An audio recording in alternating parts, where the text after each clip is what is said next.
Good morning friend, कैसे आप सब। उम्मीद आप सब अच्छे और स्वस्थ होंगे। तो चलिए शुरू करते हैं आज महत्वपूर्ण अधिनियम का दूसरा पार्ट। पिछले पार्ट में हमने 20 महत्वपूर्ण अधिनियमों को जाना था जो सभी आने वाली आगामी परीक्षाओं में, चाहे वो यूपी पीसीएस का प्री हो, चाहे आरओ एआरओ का हो, चाहे बीईओ का हो या बीपीएससी का हो, सब में उनसे प्रश्न बनते ही हैं। तो चलिए शुरू करते हैं आज अगले प्रश्न है। इससे पहले जो भी भाई बहन इस चैनल पर नए हो, चैनल को सब्सक्राइब कर लेंगे और बेल आइकन को प्रेस कर देंगे ताकि हमारी आने वाली अगली वीडियो आप तक तुरंत पहुँच सके। तो चलिए शुरू करते हैं। चलिए देखते हैं प्रश्न क्या दिया गया है। 21वां प्रश्न दिया गया है कि निम्नलिखित में से किस अधिनियम के द्वारा अप्रत्यक्ष चुनाव के माध्यम से भारतीय सदस्यों ने भारत परिषद के अंदर प्रवेश किया था। चलिए ऑप्शन देख लेते हैं। ऑप्शन ए दिया गया भारत परिषद अधिनियम 1861 के द्वारा।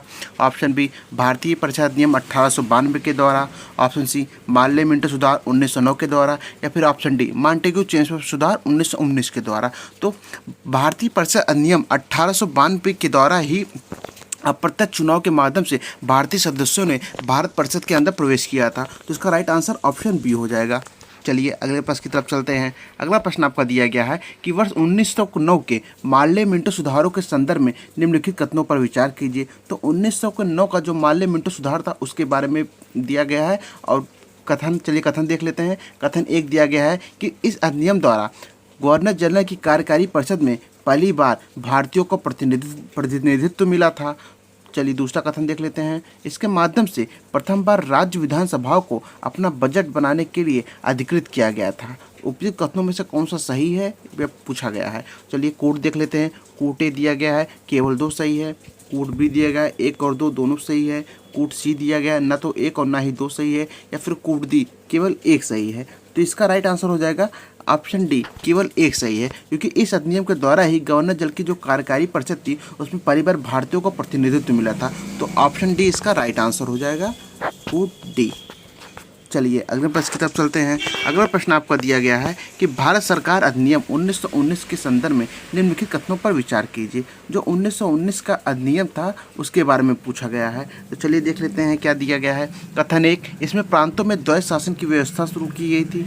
तो कथन 2, इसमें लंदन में भारत के उच्चायुक्त का एक कार्यालय भी बनाया गया था। उपयुक्त कथनों में से कौन सा सही है पूछा गया है। चलिए कोड देख लेते हैं। कोड ए दिया गया है ना तो 1 और ना ही 2 सही है। कोड बी केवल 1 सही है। कोड सी 1 और 2 दोनों सही है, या फिर कोड डी केवल 2 सही है। तो भारत सरकार अधिनियम 1919 के द्वारा ही प्रांतों में द्वैध शासन की व्यवस्था शुरू की गई थी। तो कोड 1 तो सही हो जाएगा, और कोड 2 इसमें लंदन में भारत के उच्चायुक्त का एक कार्यालय भी बनाया गया था। तो कोड 2 भी सही है, तो इसका 1 और 2 दोनों सही हो जाएगा। तो ऑप्शन सी इसका राइट आंसर हो जाएगा। चलिए अगले प्रश्न की तरफ चलते हैं। अगला प्रश्न आपका दिया गया है कि नीचे 2 वक्तव्य दिए गए हैं, एक कथन ए और दूसरा कारण आर। चलिए कथन देख लेते हैं। कथन ए, 26 जनवरी 1950 के भारत के संविधान को लागू करने की तिथि को चुना गया था। तो 26 जनवरी 1950 को भारत के संविधान लागू किया गया था, और इसका कारण आर दिया गया है कि भारतीय राष्ट्रीय कांग्रेस द्वारा 1930 में 26 जनवरी को स्वतंत्रता दिवस के रूप में मनाया गया। तो नीचे कोड दिए गए हैं और पूछा गया ये सही है या गलत है। तो चलिए कोड देख लेते हैं। कोड 1, ए असत्य है किंतु आर सत्य है। कोड बी, ए तथा आर दोनों सही है किंतु आर ए का सही स्पष्टीकरण नहीं है। कोड सी, ए सत्य है किंतु आर असत्य है, या फिर कोड डी, ए तथा आर दोनों सही है और ए का सही स्पष्टीकरण आर है। तो कथन जो ए दिया गया है कि 26 जनवरी 1950 को भारत के संविधान को लागू करने की तिथि में चुना गया था, तो ये सही है, क्योंकि 26 जनवरी 1950 को भी भारत का संविधान लागू हुआ था। जिसका कारण दिया गया है कि भारतीय राष्ट्रीय कांग्रेस द्वारा 1930 में 26 जनवरी को स्वतंत्रता दिवस के रूप में मनाया गया। तो ये भी सही है, अर्थात ए और आर दोनों सही है और ए का सही स्पष्टीकरण आर है। तो इसका ऑप्शन डी सही हो जाएगा। चलिए अगले प्रश्न की तरफ चलते हैं। अगला प्रश्न आपका दिया गया है कि निम्नलिखित में से किन प्रांतों में भारत शासन अधिनियम 1935 के तहत द्विसदनीय व्यवस्था अपनाई गई थी। तो कौन से ऐसे प्रांत थे, मतलब कौन से ऐसे प्रांत थे जिसके तहत भारत शासन अधिनियम 1935 के तहत द्विसदनीय व्यवस्था अपनाई गई थी। चलिए देख लेते हैं। 1 बंगाल, दूसरा बम्बई, तीसरा संयुक्त प्रांत, चौथा बिहार। चलिए कोड देख लेते हैं। कोड 1 दिया गया है 1, 2 और 3। कोड बी दिया गया है 1, 2, 3 और 4। कोड सी दिया गया है 2, 3 और 4, और कोड डी दिया गया है 1, 3 और 4। तो इसका राइट आंसर हो जाएगा ऑप्शन बी 1, 2, 3 और 4। बंगाल बिहार संयुक्त प्रांत बिहार में ही भारतीय शासन अधिनियम 1935 के तहत द्विसदनीय व्यवस्था अपनाई गई थी। तो इसका राइट आंसर ऑप्शन बी हो जाएगा। इसके साथ साथ मद्रास में और असम में भी द्विसदनीय व्यवस्था अपनाई गई थी। तो अगर ऑप्शन में मद्रास और असम भी दिया होता तो वो भी सही था। कुल 6 प्रांतों में द्विसदनीय व्यवस्था अपनाई गई थी। चलिए अगले प्रश्न की तरफ चलते हैं। अगला प्रश्न आपका दिया गया है कि निम्नलिखित कथनों पर विचार कीजिए। कथन दिए गए हैं, तो चलिए कथन देख लेते हैं। कथन 1 दिया गया है कि वर्ष 1858 के भारत शासन अधिनियम के द्वारा भारत में कंपनी के शासन को समाप्त कर शासन का उत्तरदायित्व क्राउन को सौंप दिया गया था। और दूसरा दिया गया है कि वर्ष 1886 में लॉर्ड डफरिन ने लोक सेवा पर एचिंसन समिति का गठन किया। उपयुक्त कथनों में से कौन सा सही है? तो चलिए देख लेते हैं। कूट ए दिया गया 1 और 2 दोनों सही है। कूट बी दिया गया ना तो 1 और ना ही 2 सही है। कूट सी केवल 2 सही है, या फिर कूट डी केवल 1 सही है। तो इसका राइट आंसर हो जाएगा ऑप्शन ए 1 और 2 दोनों सही हैं, क्योंकि वर्ष 1858 के जो भारत शासन अधिनियम था उसी के द्वारा ही भारत में कंपनी के शासन को समाप्त कर दिया गया था, तथा जो उसका उत्तरदायित्व था वह क्राउन को सौंप दिया गया था, जो ब्रिटिश मंत्रिमंडल था उसको सौंप दिया गया था। और दूसरा कथन दिया गया है वर्ष 1886 में लॉर्ड डफरिन ने लोक सेवाओं पर एचिंसन समिति का गठन किया था। तो ये भी सही है। एचिंसन समिति ने सुझाव दिया था कि जो लोक सेवा आयोग के लिए अर्हता होनी चाहिए वो मिनिमम 19 से और मैक्सिमम 28 वर्ष होनी चाहिए। तो इसका ऑप्शन 1 सही हो जाएगा, 1 और 2 दोनों सही हो जाएगा। चलिए अगले प्रश्न की तरफ चलते हैं। अगला प्रश्न आपका दिया गया है कि वर्ष 1858 के भारत शासन अधिनियम के संदर्भ में निम्नलिखित कथनों पर विचार कीजिए। तो 1858 का जो भारत शासन अधिनियम था उसके बारे में कथन दिए गए हैं। तो चलिए कथन देख लेते हैं। कथन 1 दिया गया है कि इसके तहत भारत में बोर्ड ऑफ कंट्रोल और कोर्ट ऑफ डायरेक्टर को समाप्त कर दिया गया था। कथन 2 दिया गया है कि इस अधिनियम ने लॉर्ड कैनिंग द्वारा प्रारंभ विभागीय प्रणाली को मान्यता प्रदान की। उपयुक्त कथनों में से कौन सा सही है? तो चलिए कूट देख लेते हैं। कूट 1 दिया गया है कि केवल 1 सही है। कूट बी दिया गया है ना तो 1 और ना ही 2 सही है। कूट सी दिया गया है कि केवल 2 सही है, या कूट डी दिया गया 1 और 2 दोनों सही है। तो इसका राइट आंसर हो जाएगा ऑप्शन ए कि केवल 1 सही है, कि इसके द्वारा भारत में बोर्ड ऑफ कंट्रोल और बोर्ड ऑफ डायरेक्टर को समाप्त कर दिया गया था। तो जो 1858 का भारत शासन अधिनियम था इसके द्वारा बोर्ड ऑफ कंट्रोल और बोर्ड ऑफ डायरेक्टर, ये कोर्ट नहीं बोर्ड होगा, बोर्ड ऑफ डायरेक्टर को समाप्त कर दिया गया था। लेकिन फिर जो दूसरा कथन दिया गया है कि इस अधिनियम के ने लॉर्ड कैनिंग द्वारा प्रारंभ विभागीय प्रणाली को मान्यता प्रदान की थी। तो ये तो मान्यता प्राप्त की थी, लेकिन अधिनियम ये नहीं था। ये 1858 के भारत शासन अधिनियम के तहत नहीं था, जबकि ये 1861 के भारत परिषद अधिनियम के द्वारा था कि लॉर्ड कैनिंग द्वारा प्रारंभ विभागीय प्रणाली को मान्यता प्रदान की गई थी। तो इसका राइट आंसर केवल 1 हो जाएगा। चलिए अगले प्रश्न की तरफ चलते हैं। अगला प्रश्न आपका दिया गया है कि भारतीय परिसर अधिनियम 1909 के संदर्भ में निम्नलिखित कथनों पर विचार कीजिए। 1909 का भारत परिसर अधिनियम, इसे मार्ले और मिंटो सुधार भी कहा जाता था। तो इस समय और उस समय मार्ले जो थे वो भारत के राज्य सचिव थे और जो मिंटो थे वो भारत के वायसराय थे। तो इसलिए इसे मार्ले मिंटो सुधार भी कहा जाता है भारतीय परिषद अधिनियम को। तो चलिए देख लीजिए, कथन देख लेते हैं।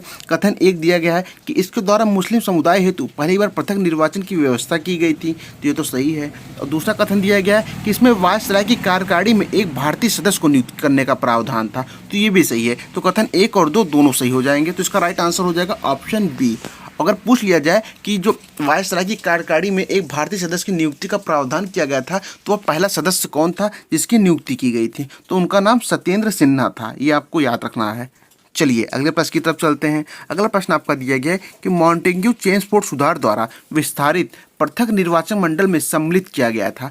तो जो मॉन्टेग्यू चेम्सफोर्ड सुधार 1919 का भारतीय परिषद अधिनियम था उसके पूछा गया कि उसके पृथक निर्वाचन मंडल में शामिल किया गया था। तो किनको किनको शामिल किया गया था? चलिए ऑप्शन देख लेते हैं। ईसाइयों को शामिल किया गया था, दूसरा आंग्ल भारतीयों को शामिल किया गया था, तीसरा यूरोपियों को शामिल किया था, चौथा दलितों को शामिल किया गया था। तो इसका राइट आंसर 1, 2, 3 ईसाइयों को शामिल किया गया था, आंग्ल भारतीयों को शामिल किया गया था और यूरोपियों को शामिल किया गया था। तो कूट के हिसाब से इसका राइट आंसर 1, 2 और 3 हो जाएगा। तो इसका राइट आंसर ऑप्शन डी हो जाएगा।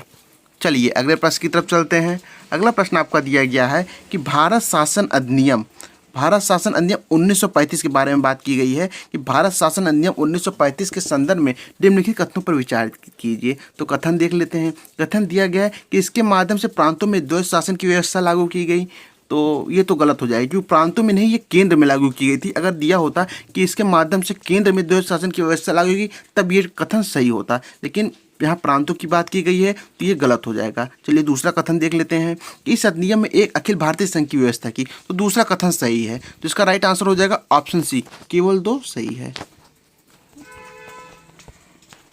चलिए अगले प्रश्न की तरफ चलते हैं। अगला प्रश्न आपका दिया गया है, निम्नलिखित कथनों पर विचार कीजिए। तो कथन दिए गए हैं, चलिए कथन देख लेते हैं। 15 अगस्त 1947 को भारत को स्वतंत्र संप्रभु राष्ट्र घोषित किया गया था, तो ये तो सही है कि स्वतंत्र संप्रभु राष्ट्र घोषित किया गया था। और चलिए दूसरा कथन देख लेते हैं। दूसरा कथन दिया गया कि भारत स्वतंत्रता अधिनियम 1947 ने वायसराय का पद समाप्त कर दिया गया था, तो ये भी सही कहा गया है। वायसराय के पद को समाप्त करके गवर्नर जनरल का पद लाया गया था, तो ऑप्शन डी इसका सही हो जाएगा। तभी लॉर्ड माउंटबेटन को प्रथम स्वतंत्र भारत का प्रथम भारतीय गवर्नर जनरल कहा जाता है। स्वतंत्र भारत का प्रथम गवर्नर जनरल। अगर भारतीय की बात की जाए तो भारतीय कौन थे, ये आपको कमेंट में बताना है। चलिए अगले प्रश्न की तरफ चलते हैं। अगला प्रश्न आपका दिया गया है कि निम्नलिखित में से किस तिथि को भारत की अंतरिम सरकार का गठन किया गया था। भारत के अंतरिम सरकार के गठन की बात की गई कि भारत का जो अंतरिम सरकार के गठन हुआ था वो कब हुआ था। चलिए ऑप्शन देख लेते हैं। 24 अगस्त 1946 को, ऑप्शन बी 2 सितंबर 1946 को, ऑप्शन सी 18 जुलाई 1947 को, या फिर ऑप्शन डी 15 अगस्त 1947 को। तो भारत की अंतिम सरकार का जो गठन हुआ था वह 2 सितंबर 1946 को हुआ था। अगर गठन की जहां घोषणा की बात कर दी जाए कि भारत की अंतिम सरकार का घोषणा कब हुई थी, तो ये हो जाएगा 24 अगस्त 1946 को। इस प्रश्न को आपको ध्यान देकर सॉल्व करना होगा कि घोषणा दिया गया है कि गठन किया गया है। अगर गठन दिया गया है क्वेश्चन में तो 2 सितंबर 1946 को। अगर पूछा गया कि भारत की अंतिम सरकार की गठन या घोषणा गठन कब हुआ था, तो ये 2 सितंबर 1946 को हुआ था, और घोषणा कब हुआ था, तो यह 24 अगस्त 1946 को हुआ था। चलिए अगले प्रश्न की तरफ चलते हैं। अगला प्रश्न आपका दिया गया है कि निम्नलिखित में से कौन सा ऐसे प्रावधान अगस्त 1928 में प्रस्तुत नेहरू रिपोर्ट में सम्मिलित था। तो कौन सा प्रावधान अगस्त 1928 में प्रस्तुत नेहरू रिपोर्ट में शामिल था। चलिए ऑप्शन देख लेते हैं। ऑप्शन ए मौलिक अधिकार, ऑप्शन बी अखिल भारतीय संघ, ऑप्शन सी डोमिनियन स्टेट। और जिसका कूट चलिए देख लेते हैं। कूट दिया गया है ये 1, 2 और 3, कूट बी 1 और 2, कूट सी 1 और 3, कूट डी 2 और 3। तो इसका राइट आंसर हो जाएगा ऑप्शन ए। जो भारत अगस्त 1928 में नेहरू रिपोर्ट प्रस्तुत की गई थी उसमें मौलिक अधिकार, अखिल भारतीय संघ और डोमिनियन स्टेट तीनों को शामिल किया गया था, तो ऑप्शन ए इसका राइट आंसर हो जाएगा। चलिए अगले प्रश्न की तरफ चलते हैं। अगला प्रश्न आपका दिया गया है कि भारत के लिए सबसे पहले संविधान सभा का विचार किसने दिया था। तो भारत में जो सर्वप्रथम संविधान सभा का विचार आया था वो किसने दिया था। तो चलिए ऑप्शन देख लेते हैं। ऑप्शन ए BN राव ने, ऑप्शन बी MN राय ने, ऑप्शन सी डॉक्टर बाबा साहब अम्बेडकर ने, या फिर ऑप्शन डी जवाहरलाल नेहरू ने। तो संविधान सभा का जो विचार है वह दिसंबर 1934 में महाराष्ट्र के में कम्युनिस्ट आंदोलन के अग्रणी और कट्टरपंथी लोकतंत्र के समर्थक MN राय द्वारा प्रस्तावित किया गया था। तो इसका राइट आंसर ऑप्शन बी हो जाएगा, MN राय।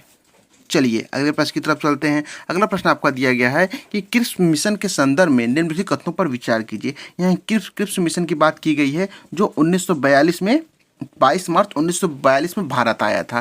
चलिए देख लेते हैं क्या कथन दिया गया है। कथन 1 दिया गया है कि यह 3 सदस्यीय आयोग था जो सर स्टैफोर्ड क्रिप्स के नेतृत्व में ब्रिटिश सरकार द्वारा भेजा गया था। तो ये गलत हो जाएगा। ये 3 सदस्यीय नहीं जबकि 1 सदस्यीय था। सर स्टैफोर्ड क्रिप्स इसके मुख्य मेंबर थे, मुख्य सदस्य थे, तो ऑप्शन ए ही इसका गलत हो जाएगा। चलिए दूसरा देख लेते हैं। दूसरा कथन दिया गया है कि इसके प्रस्तावों को कांग्रेस और मुस्लिम लीग दोनों के द्वारा अस्वीकार कर दिया गया था। उपयुक्त कथनों में से कौन सा सही नहीं है पूछा गया है, तो इसका हो जाएगा केवल एक ही नहीं सही है जबकि दूसरा सही है, क्योंकि जो किस मिशन का प्रस्ताव थे वो कांग्रेस और मुस्लिम लीग दोनों के द्वारा अस्वीकार कर दिए गए थे। तो ऑप्शन 2 इसका सही हो जाएगा और ऑप्शन 1 गलत हो जाएगा। तो इसका राइट आंसर हो जाएगा ऑप्शन डी। पूछा है कि कौन से सही नहीं, तो ऑप्शन 1 ही सही नहीं है, क्योंकि जो स्टैफोर्ड क्रिप्स या क्रिप्स मिशन था उसमें केवल 1 सदस्य थे। चलिए अगले प्रश्न की तरफ चलते हैं। अगला प्रश्न आपका दिया गया है कि जून 1945 में संपन्न शिमला सम्मेलन के संदर्भ में निम्नलिखित कथनों पर विचार कीजिए। तो जून 1945 में जो शिमला समझौता संपन्न हुआ था उसके बारे में पूछा गया है। चलिए देख लेते हैं। यह एक द्विदलीय सम्मेलन था, ये गलत हो जाएगा। ये एक द्विदलीय नहीं, ये एक सर्वदलीय सम्मेलन था जिसमें कुल 22 प्रतिनिधियों ने भाग लिया था, तो एक तो गलत ही हो जाएगा। दूसरा दिया गया है कि इसमें कांग्रेस के प्रतिनिधिमंडल का नेतृत्व अबुल कलाम आज़ाद ने किया था, तो उपयुक्त में से कौन सा सही है, तो इसका ऑप्शन बी ही सही हो जाएगा, सी ही सही हो जाएगा, क्योंकि इसका प्रतिमंडल का जो नेतृत्व था वो अबुल कलाम आज़ाद ने ही किया था। तो इसका राइट आंसर हो जाएगा ऑप्शन सी, केवल 2 सही है। तो चलिए अगले प्रश्न की तरफ चलते हैं। अगला प्रश्न आपका दिया गया है कि वर्ष 1946 में गठित अंतरिम सरकार के संदर्भ में सूची 1 जो सदस्य को निरूपित करती है और सूची जो धारित विभाग या मंत्रालय से सम्मिलित कीजिए। तो सूची 1 में जो सदस्य थे और सूची 2 में जो उनको मंत्रालय या विभाग प्रदान किया गया था उसके बारे में बात की गई। तो चलिए देख लेते हैं किनको कौन सा मंत्रालय दिया गया था।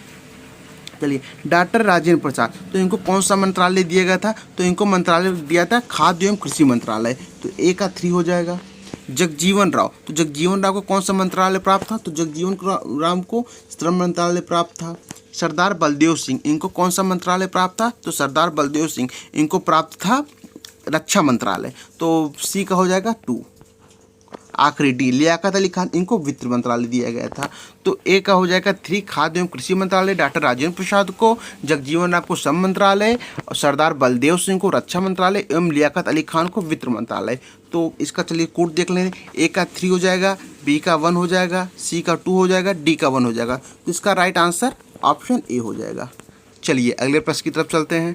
अगला प्रश्न आपका दिया गया है कि वर्ष 1937 के प्रांतीय चुनाव के संदर्भ में उच्च में सूची 1 जो प्रांत को निरूपित करती है तथा सूची 2 प्रांतीय प्रमुख को निरूपित करती है।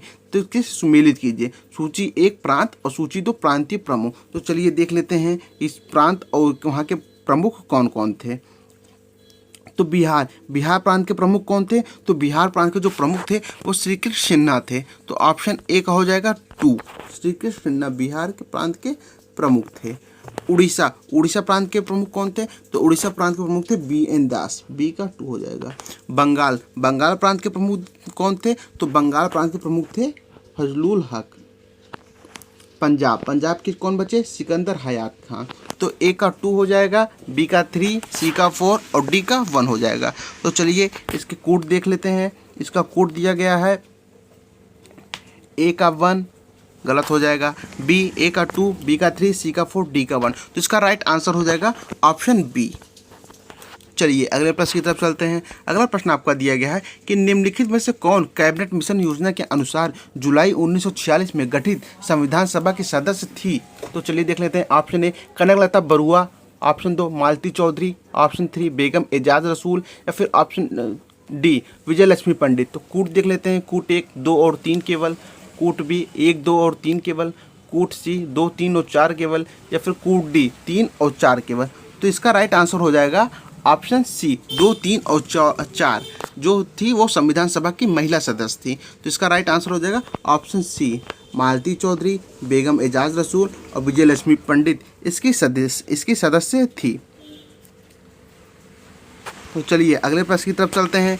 चलिए कनकलता बरुआ जी के बारे में बात कर लेते हैं कि कनकलता बरुआ कौन थी। तो कनकलता बरुआ जो थी वो थी भारत की स्वतंत्रता सेनानी थी। इनके अंग्रेज़ों ने 1942 का जो भारत छोड़ो आंदोलन था उसी समय इनको गोली मार दी थी। इनको वीर बाला की भी उपाधि प्राप्त थी और ये कहाँ की निवासी थी? ये असम की निवासी थी।